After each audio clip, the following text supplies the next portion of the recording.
अस्सलाम वालेकुम रहमतुल्लाह। ये इसका एपिसोड 2 है। आयतुल्ला खमेनी की गुस्ताखी लोग छुपा नहीं सकते। लाख ये लोग इत्तेहाद की बात कर, हम इत्तेहाद कैसे कर सकते हैं इनके इलाके में यानी ईरान में, और इनके सबसे बड़े बड़े स्कॉलर, इनके बहुत बड़े आलिम जिनकी खुद पैरवी आयतुल्ला खमेनी करता है, खुमैनी भी करता था, मुल्ला बाकर मजलिसी, उस बंदे की किताब है, आप देखिएगा।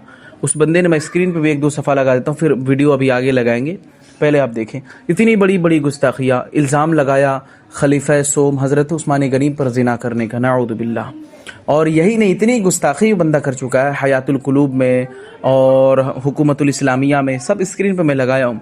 फ़ारसी की, अरबी की किताब है। ये छुपाने से अब लोग कहेंगे नहीं नहीं आयतुल्ला खमेनी तो वो ऐसा नहीं था। एक बात याद रखें, अल्लाह ताला कुरान करीम में 18वें पारे में फरमाता है और 28वें पारे में भी कि अल्लाह ताला एक जालिम को दूसरे जालिम पर मुसल्लत करता है। तो क्या यहाँ पर लाजिम है कि जब 2 जालिम लड़ रहे थे एक के साथ दो? फिर तो वही बात है, अगर फॉर एग्जांपल आप एक पल के लिए सोचे बस कि ऐसा हो या ना हो, ये तो चूंकि अभी देखने में पॉसिबल नहीं है। मान लीजिए अमेरिका अगर इजराइल की जंग हो रही है, क्या ज़रूरी है कि हम किसी एक को पक्ष में लेंगे, यानी हम एक का साथ देंगे या अमेरिका के साथ देंगे या इजराइल के? क्योंकि दोनों ही जालिम है ना। सीरिया के 5 लाख मुसलमानों को करीब जुल्म ढाया, ये नहीं नजर आए? ये अभी एपिसोड 1 में आप जाकर देखें, डिस्क्रिप्शन में लिंक है। 5 लाख मुसलमानों पर जुल्म किए, और इनके सब ईरान के छोटे छोटे बच्चों को सिखाया जाता। हज़रत सैयदा आयशा रदिल्लाहु ताला अन्हा और सैयदा खतीजतुल कुबरा रदिल्लाहु ताला अन्हा, ये अज़वाज मुतहरात को क्या कहते हैं सब कि ये फिन्नार यानी जहन्नम में, और ज़ुबैर फिन्नार, नऊज़ु बिल्लाह मिन ज़ालिक।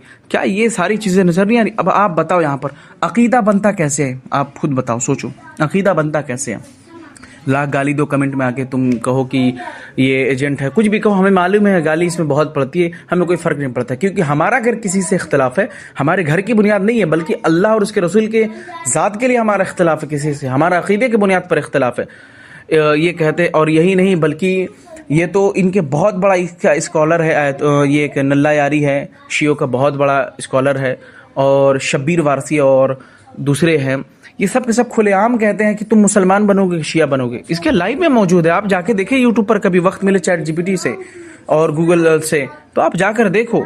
इतनी सरेआम गुस्ताखी करते, फिर उसके बाद आप ये कहो कि नहीं आयतुल्ला खमेनी नहीं था ऐसा। आप बताओ अकीदा बनता कैसे? अकीदा डायरेक्ट नहीं बन जाता, अकीदा आलिमों से ज़रिए आवाम तक पहुँचती है। मान लीजिए आलिम साहब अगर ये काम किए हैं, पब्लिक देखती है, हाँ हज़रत हमारे ये काम किए, शेख ये काम किए हैं, हमारे शाही इमाम ये काम किए हैं, हम भी करेंगे। पब्लिक करती है, पब्लिक डायरेक्ट नहीं कर सकती है, पब्लिक डरती है, वो जानती है। लेकिन जो काम बड़े शेख करे, बड़े स्कॉलर करते हैं, उन्हीं को देख के पब्लिक सीखती है और अकीदा बनता है। तो आयतुल्ला खमेनी का अकीदा वही है। और जो तक़िया इनका अकीदा है, और तक़िया तो याद रहे हराम है। अब आप कहो, इन लोगों ने इल्ज़ाम लगाया कि आका करीम के ज़ात मुक़द्दसा पर अगर बताए, अगर तक़िया जायज़ होती तो हुज़ूर पाक सल्लल्लाहु अलैहि वसल्लम काफिरों से क्यों कहते कि तुम उसकी इबादत करते हो जिसकी हम नहीं करते, हम जिसकी इबादत करते हैं तुम नहीं करते? रब का फरमान है ना कुरान करीम में, सूरह काफिरून, कुल या अय्युहल काफिरून। फिर लास्ट में है लकुम दीनुकुम वलिय दीन, तुम्हारा दिन तुम्हारे साथ है, हमारा हमारे साथ। लेकिन वहाँ पर सरकार चाहे कंप्रोमाइज़ नहीं कर सकते। काफिर तो कहे थे ना कि चलिए आप हमारे सब बुतों को नहीं, एक को मान लीजिए। हज़रत अबू तालिब को लेकर साथ में आए थे वो लोग सेपरेट करने के लिए मामला, ताकि हमारे बुतों को बुरा भला ना बोले।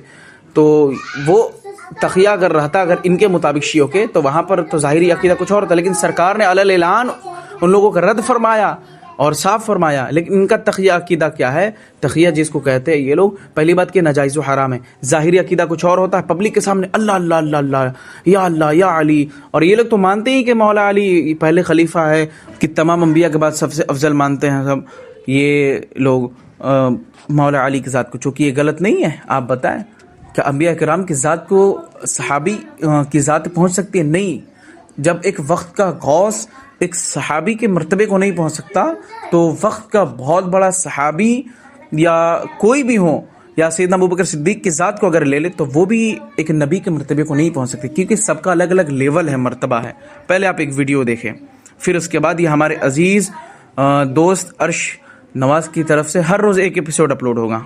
ईरान और इजराइल की लड़ाई को देखते हुए क्या सुन्नी और शिया को एक होने की जरूरत है? पर आखिर हम एक कैसे हो सकते हैं? आज मैं आपको बताने वाला हूँ, गौर से समझना। देखो, इस चीज को समझने के लिए पहले तुम इस एग्जाम्पल को समझो। मान लो XYZ नाम का एक खानदान है। इस खानदान में 2 भाई रहते हैं। आप एक भाई दूसरे वाले भाई को कहता है कि तुम्हारी माँ जिना करवाती थी, तुम्हारा भाई ने तुम्हारे बाप को जान से मार दिया। अब इस तरह का बदतर किस्म का इल्जाम लगाए। अब मुझे बताओ, कोई अपनी माँ के ऊपर इस तरह का इल्जाम सुनते हुए उसे अपना भाई मानेगा? उसे अपने खानदान का हिस्सा मानेगा? बिल्कुल नहीं। वैसे ही अगर हमसे पूछो, हम बिल्कुल कहेंगे कि हम शिया को अपना भाई बनाने के लिए तैयार है। पर एक तरफ ये हजरत आयशा को कहे कि वो जीना करती थी, माज़अल्लाह, एक तरफ कहे हजरत अबू बकर ने नबी सल्लल्लाहु अलैहि वसल्लम को कत्ल कर दिया, जो सहाबा को गाली दे, उनको हम कैसे भाई बना ले? मुझे पता है अब कुछ लोग कहेंगे कि तुम मुसलमान को मत तोड़ो। मैं बिल्कुल भी नहीं तोड़ रहा हूँ, पर तुम खुद गौर करो कि तुम कुछ चंद मिसाइल को ईरान की तरफ से इसराइल भेजते हुए देख क्या लिए? तुम तो पूरे गुलाम बन चुके हो। और हमें खुशी भी है कि ईरान ने यहूदियों को सबक सिखाया है। पर सिर्फ एक बात पर तुम नजर डालते हो, शिया की हकीकत तुम जानते ही कहा हो। टीपू सुल्तान के साथ गद्दारी इनके वजीर मीर सदीक ने किया, जो कि शिया था। सुल्तान सलाहुद्दीन अयूबी ने फातिमी खिलाफत से जंग करके यहाँ के शिया को खत्म कर दिया, क्योंकि ये लोग भी गद्दारी में आए थे। जब इस्लाम का गोल्डन डेज चल रहा था, तब इब्न अल अलकामी ने गद्दारी करके बगदाद में हमला करवाकर सब खत्म कर दिया। 1930 में अबू ताहिर अल जन्नाबी ने काबे में हमला करके हजरे असवद बाहर निकाला। 16वीं सदी में ऑटोमन ने सफाविद से जंग किया, जिसे बैटल ऑफ चालदिरन कहा गया। सद्दाम हुसैन को फांसी दिलवाने में सबसे बड़ा हाथ शियों का ही था। अब मुझे बताओ, टीपू सुल्तान के समय, सलाउद्दीन अयूबी के समय, बगदाद गिरने के समय, ऑटोमन से लड़ने के समय, सद्दाम हुसैन के समय ये शिया हमारे भाई क्यों नहीं बने? आखिर इन्होंने गद्दारी क्यों की? हमें इतिहास मालूम है, इसलिए हमारा कलेजा फटता है। और इमाम बुखारी, जिन्होंने सही बुखारी लिखा, वो शियों के बारे फरमाते हैं, मैं शिया के पीछे नमाज पढ़ना ऐसा समझता हूँ जैसे यहूदो नसारा के पीछे नमाज पढ़ना। यानी इमाम बुखारी को भी इनकी हकीकत मालूम है। चलो, अब फिर भी मैं इन सब चीजों को भूल जाता हूँ और शिया सुन्नी को भाई बनाने के लिए मान जाता हूँ। पर एक शर्त है, मेरी इन चीजों को अगर कोई शिया मान ले, तब मैं उसे अपने सीने से लगाने के लिए तैयार हूँ। सबसे पहला, हजरत अबू बकर को पहला खलीफा मानो। दूसरा, हजरत अबू बकर, उमर, उस्मान, अमीर मुआविया, इन सबको जन्नती और सहाबी रसूल मानो। हजरत आयशा को उम्मत की माँ मानो और मोमिना औरत मानो। और हजरत उमर, खालिद इब्न वलीद पर इल्जाम लगाया जाता है कि वो बीबी फातिमा का घर जलाए, उनको जमीन में पटक दिए। इन सब बातों को कहो ये झूठ है। अगर कोई शिया इन सब बातों को मान लिया, तब हम उसे मान जाएंगे। पर ऐसा कोई शिया नहीं करवाला, सिर्फ हमारे सुन्नी भाई ही मिलाने के लिए तड़प रहे। देखो, अब मुझे मत कहना कि मैं नफरत फैला रहा हूँ, या अब कमेंट में ये मत लिखना कि ये उम्मत को तोड़ रहा। नहीं, मैं तो कह रहा हूँ कि शिया सुन्नी को एक कर दिया जाए, पर जो मेरी शर्त है उसी पर मानते हुए किया जाए। वरना पूछो उन शियों से, और अगर तुम्हारे अंदर ईमान मौजूद है तो उससे बताओ, अगर कोई हुजूर की बीवी को गाली दे, हजरत अबू बकर, उमर, उस्मान को गाली दे, तो तुम्हारा दिल कैसे गवारा कर जाता कि तुम उन्हें भाई कहो?